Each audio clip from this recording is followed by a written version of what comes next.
How to fix message sending failed on iPhone. Hi everybody, welcome back to our channel. In today's video I'll guide you on how you can fix message sending failed on your iPhone, so make sure to watch the video till the end.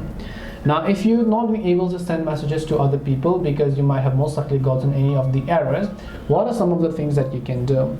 The first thing you can try to do is to simply restart your iPhone or iPad. So press and hold the volume buttons as well as the power button simultaneously, and here you can see slide to power off. You might just want to restart your iPhone to see if that actually helps you solve the issue.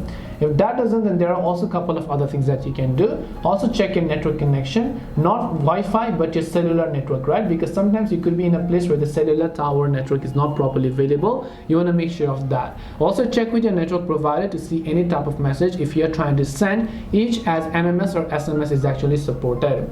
The other thing what just happens is if you're using iPhone, you're trying to send a message to an Android user, and because you have iMessage turned on, you're not being able to send. And to hopefully solve this, you can open the settings app, and then you want to simply look for the option called messages over here, as you can find it. Once you look for messages, just scroll and then look for the option called iMessages, right? So I'm also going to go ahead and then look for the iMessages option here, and here you can see iMessages. All you need to do is just turn the toggle off over here, and as you turn the toggle off, you should be able to send a message to an Android user as well. So hopefully one of these may have helped to solve the problem. If it did help you, make sure to leave a like and subscribe to the channel. If you have got any questions, feel free to leave them down. Thank you for watching and see you in the next video.